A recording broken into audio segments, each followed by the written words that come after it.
सेंगेल सालखन मुर्मू का प्रेस विज्ञप्ति जमशेदपुर 5 जनवरी 2023। गिरिडीह जिले में अवस्थित पारसनाथ पहाड़ अर्थात मरान बुरु बचाओ आंदोलन की शुरुआत 17 जनवरी 2023 को 5 प्रदेशों के 50 जिलों में धरना प्रदर्शन से। जल्द भारत बंद की घोषणा होगी। पारसनाथ पहाड़ संताल आदिवासियों का सर्वाधिक बड़ा पूजा स्थल है, तीर्थ स्थल है और इसको मरान बुरु या ईश्वर का दर्जा प्राप्त है।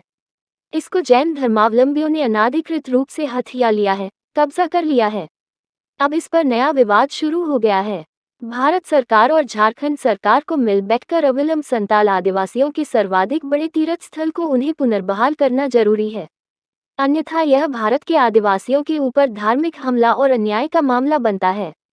आदिवासी सेंगेल अभियान अपनी जायज मांग के लिए 17 जनवरी 2023 को भारत के 5 प्रदेशों के लगभग 50 जिलों में धरना प्रदर्शन के माध्यम से भारत के राष्ट्रपति को जिले मार्फत ज्ञापन प्रदान करेगा और मरान बुरु बचाओ आंदोलन की शुरुआत करेगा।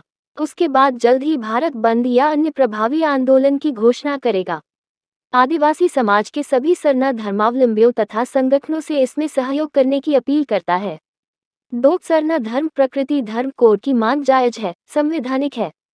अतः 7 जनवरी 2023 को चाईबासा पधार रहे माननीय गृह मंत्री अमित शाह को इस पर अपनी स्पष्ट राय जाहिर करना जरूरी है, अन्यथा कोल्हान आकर आदिवासी समाज के वोट के लिए जनसभा करने का उनका कोई नैतिक अधिकार नहीं बनता है। उसी प्रकार कुर्मी महतो को आदिवासी का दर्जा देने के मामले पर वोट बैंक की लोभ लालच के लिए राजनीति करने वाले भी कुर्मी को आदिवासी बनाकर असली आदिवासियों का कत्लेआम करना चाहते हैं।